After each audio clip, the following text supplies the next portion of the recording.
Bonjour à tous et bienvenue sur le plateau du Grand Débat du Web pour une émission 45 un peu particulière puisque d'habitude nous avons 4 invités pour 2 sujets. On garde les 2 sujets, on divise par 2 le nombre d'invités, on n'en aura que 2.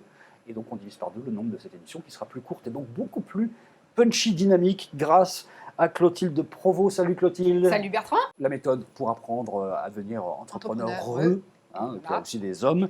Et ronde serviette pour Clotilde. Je le dis officiellement, ça y est, ronde serviette dans cette émission. Tu es contente? En argent massif, j'espère. Ah, c'est important. Et je donne un deuxième ronde serviette d'ailleurs à Cécilia Gabizon, qui est de retour, mais une habituée aussi de cette émission. Ça va Cécilia? Très bien. Street School, Street Press, Media Maker, les nouveaux journalistes, ceux qui font les médias de demain, et on en a bien besoin. Parce ouais, en ce moment, incroyable. En ce moment, on va avoir l'occasion de parler dans cette discussion, dans cette émission, de notamment toutes les conneries, il n'y a pas d'autre mot, qui se sont déversées sur Facebook et qui ont influencé la politique américaine, vraiment, et l'élection américaine. Donc on a aussi besoin de gens qui fassent du fact-checking, et des gens qui fassent de l'information. Et à propos de médias, justement, le premier sujet dont on va parler aujourd'hui, c'est Webedia, le nouveau champion du web. Webedia, c'est un groupe qui a été créé en 2007, un groupe divertissement et loisirs qui est valorisé aujourd'hui 1 milliard d'euros. Donc, c'est une licorne, Webedia. Ce n'est pas juste un groupe média, c'est un groupe qui a plein de ramifications. Alors, dans la partie média, qui est chez Webedia? La partie média, Pure People, Pure Trend, ils sont extrêmement puissants. Ils ont sur un certain nombre de segments, le people, le divertissement, même les femmes, ils ont pris une part de marché absolument majoritaire, énorme, parce qu'ils sont arrivés en fait très tôt. Et surtout très tôt de manière performante sur le web. C'est-à-dire que Webedia, nous, on les a vus arriver, moi quand je travaillais dans les médias classiques, on les a vus arriver parce qu'en fait, ils ont compris très tôt ce que c'était que le SEO, le ranking de Google, comment est-ce qu'on apparaît quand les gens tapent une requête.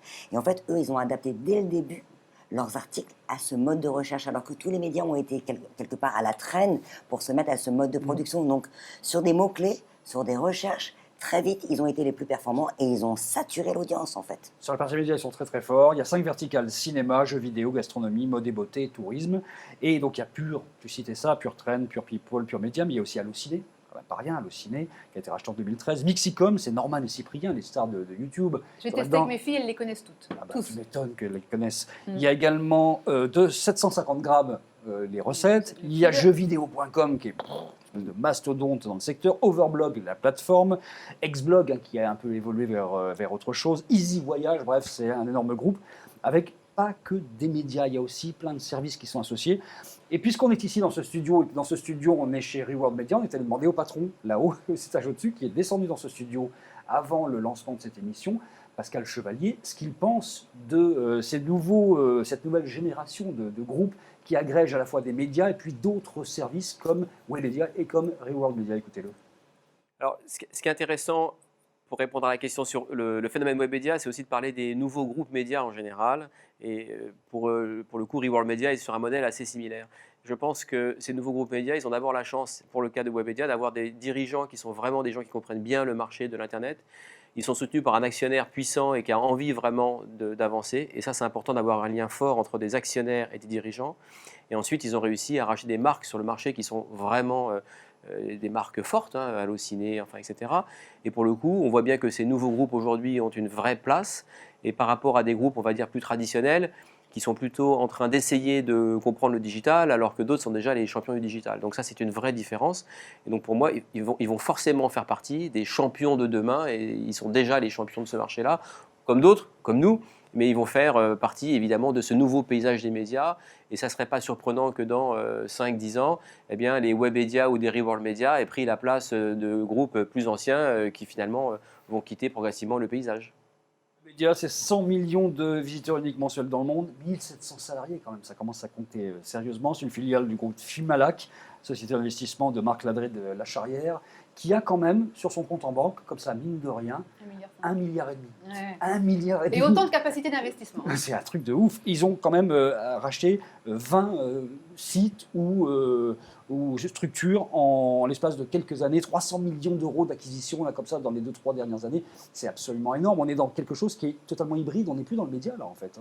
Non, je pense qu'effectivement, on a vraiment ce que disait Pascal Chevalier, que ce sont des vrais entrepreneurs. Ils ont une stratégie d'entrepreneur. Donc, en fait, effectivement, ce sont des très bons avions renifleurs, c'est-à-dire qu'ils savent déceler les pépites sur le marché. Dans un modèle build-up où je fais une stratégie d'acquisition opportuniste hyper ciblée en visant la rentabilité et les performances à long terme. Deuxièmement, tu l'as dit, ils ont le carburant, 1,5 milliard plus autant en capacité d'investissement. Et enfin, ils sont en train de remonter toute la chaîne de valeur, c'est-à-dire sur toute leur verticale, d'associer le e-commerce et merchandiser l'ensemble. Ils sont très très forts en brand content. C'est même quasiment les inventeurs du brand content moderne aujourd'hui dans les médias. Alors juste pour finir, du coup, en termes de menaces, en revanche, en termes de menaces sur le business model, il y a ils sont sur le territoire de la guerre des contenus, donc il y a quand même les GAFA en face. Voilà, donc ils ont quand même des monstres en face. Ensuite, il y a la problématique des ad blockers sur le modèle publicitaire. Donc ils ont raison d'être sur le brand content, mais ils vont être aussi obligés de réinventer le smart advertising qui va avec. Et enfin, moi je dirais, dernière menace, c'est quand même de gérer aussi finement la croissance, c'est-à-dire quel positionnement en termes de mondialisation, de prise d'empreinte mondiale, parce qu'il va falloir du volume et effectivement une distribution mondiale au bout d'un moment pour tenir. Cécilia, toi qui es passée par des grands groupes traditionnels qui aujourd'hui ont du mal à exister sur l'ensemble de la chaîne de valeur comme ça, est-ce que réellement dans 10 ans, ce que disait Pascal Chevalier, Reward Media, Webedia et d'autres vont avoir remplacé ces grands groupes-là potentiellement? C'est possible, mais pas forcément parce qu'effectivement, eux aussi vont être challengés par Facebook et par Google qui veulent devenir la seule porte d'entrée de tous les contenus. C'est-à-dire qu'ils ont tous la même stratégie, c'est de la data. Quelque part, les gens ne sont plus des êtres humains, c'est une data. Ils veulent capturer de la data. Donc le contenu sert à appâter de la data. Et une fois qu'on a de la data, on essaie de lui vendre plein de choses. Mais tout le monde est dans cette lutte-là. Et ils sont certes très bien placés parce qu'effectivement, ils sont très agiles. Les médias traditionnels, on a essayé nous aussi de faire ça. On essaye d'ailleurs, ça marche quelque part. Mais ça marche à toute petite échelle. Parce que quelqu'un qui lit de la critique théâtre, il vient pour lire de la critique théâtre, il n'est pas forcément dans l'idée d'acheter immédiatement une place de théâtre, alors que ça pouvait faire sens. Mais les gens, l'intention compte beaucoup en matière de comportement sur le web. Webedia, ils ont su capter ça parce qu'en plus, ils ont su proposer des produits qui étaient très adaptés et qui étaient, par exemple, même Allociné. Il y a plein de groupes qui ont racheté d'autres boîtes et qui les ont coulés. Eux, ils ont racheté Allociné. Et en fait, ils ont compris comment le développer et faire que, alors que toutes les infos ciné, on pourrait les avoir partout, ils ont enrichi Allociné suffisamment pour que ça reste la plateforme d'entrée. Donc, dans un certain sens, ils savent comment faire leur merchandising, c'est-à-dire qu'il faut suffisamment de contenu pour que les gens viennent encore, mais que le contenu soit tourné vers l'achat. Et c'est ce que les médias traditionnels ont du mal à faire parce que ce n'est pas leur objet principal. Eux, ils font du contenu, voilà. Donc oui, mais il est tout à fait possible qu'ils soient remplacés. Vous imaginez l'argent qu'ils ont. Les médias traditionnels, ils sont désargentés. Aujourd'hui, ils font la quête quelque part au fond de Google pour essayer de se maintenir. Ils sont complètement désargentés. Et puis aussi, parfois, ils hésitent à prendre des risques. Il y a aussi ça dans leur stratégie. Webedia, ils font de l'achat externe. Et l'achat externe qu'ils intègrent. Pour intégrer convenablement de l'achat externe, tout est un process de risque. Il faut bouger ces process en permanence. Et là, les vieux monstres sacrés, ils ont du mal, quoi. Il y a des achats qui vont se faire, c'est sûr. Quand on a 1,5 milliard et qu'on a une envie comme ça, surtout à l'international aussi, il y a des achats qui vont se faire. Qui pourrait être acheté par Webedia? Est-ce qu'un Dailymotion, finalement, ce ne serait pas une bonne idée? Dailymotion, qui est une coquille de plus en plus vite, qui ne vaut pas grand-chose aujourd'hui, qui, bien gérée dans une option comme ça de transformer la vidéo vers du commerce, pourrait donner quelque chose d'absolument monstrueux. Alors après, est-ce qu'ils sont sur racheter des choses de l'existant ou détecter justement l'étape d'après? Moi, j'ai plutôt l'impression qu'ils... Les deux. Ils font 50-50 en fait. Ouais. D'accord. Enfin, c'est ce qu'ils expliquent. Je ne suis pas dans leur... Mais c'est ce qu'ils expliquent. Ils font de l'interne et de l'externe. Et ils ont raison parce qu'il ne faut pas démoraliser non plus les troupes complètement d'une boîte. Et c'est vrai que là, en fait, là où ils doivent se développer, c'est sur l'image. Ils en produisent beaucoup. Ils produisent énormément eux-mêmes maintenant d'images. Mais c'est le langage de demain. Et c'est dans cette bataille-là que ça va se passer. Il y a beaucoup d'acteurs. Ils vont trouver probablement, je ne sais pas si Dailymotion ne s'est pas déjà presque dépassé par le prochain acteur qu'on ne connaît pas. Voilà, moi je pense qu'ils sont plutôt dans la détection de l'étape d'après. D'autant qu'ils sont très très sur les youtubeurs pour le coup, qui produisent des films, un long métrage avec un youtubeur assez célèbre, qui a des livres qui se font, bref, il y a plein de choses pour Webedia, qui est donc un nouveau champion français du web, ça il n'y a aucun doute là-dessus, c'est une licorne, et de toute façon on s'attend à de nouvelles acquisitions. Et ça va se développer, oui. Mais il y a quelque chose à retenir parce qu'ils ont très bien géré leur développement. C'est-à-dire que c'est fascinant, la façon dont ils ont intégré, qui est toujours la partie difficile. Bien sûr, il faut détecter la pépite, ne pas se tromper. Et beaucoup de boîtes se sont trompées. À un moment donné, elles se sont dit, on va se moderniser. Donc elles ont acheté en fait un peu n'importe quoi, quelque part, très cher. Eux, non seulement ils ont fait les bons choix, mais surtout ils les ont bien développés. Ils les ont bien intégrés à leur stratégie. Et ça fait vraiment la différence. Bon, on s'est donné pour but d'aller rapidement vers des sujets le deuxième sujet de ce grand débat du web, numéro 45. Comment trouver le bon nom de start-up? Ah, voilà une question qui est bonne. Il y a eu la période My quelque chose, il y a eu la période 2E, 2O, alors ça c'était la période Google et compagnie. La nouvelle mode, c'est des extensions un petit peu exotiques, alors les .co, les .it, c'est pas tellement exotique, hein, c'est Italie. .io, beaucoup de .io en ce moment. Il y a 10 ans, on cherchait un nom disponible qui était en .com, là c'est mort, plus personne ne cherche ce genre de truc. Aujourd'hui, on voit donc fleurir des noms de start-up très très courts, BIM, Leka, Lima. Si vous tapez ça sur Internet, vous n'avez aucune chance de remonter en matière de référencement. C'est déjà pris par d'autres. Comment est-ce qu'on fait pour exister dans ce cas-là? Et voilà, donc dans cette période-là, quel est le bon nom pour sa start-up? Et alors là, hop, direction Clotilde, qui passe son temps à driver des start-upeuses notamment.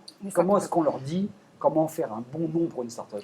Alors je crois justement, pour moi, un nom, doit viser l'intemporalité. C'est-à-dire, si tu es dans la mode, tu es déjà obsolète, quoi. Donc, les whiz, les busy, les trucs, au bout de 6 mois, on en a marre. Donc, l'intemporalité, pour moi, c'est déjà un premier point. En fait, il y a trois règles pour moi. C'est qu'un nom, une marque est une promesse. Et ton nom doit être l'essence même de ta promesse. Ah, donc, on doit comprendre vraiment la promesse à travers le nom. Blablacar, typiquement, et tu vois ce que je veux dire, c'est que Blablacar, c'est la carte où tu vas faire dialoguer. Tout est dans ce nom. Donc, vraiment, c'est.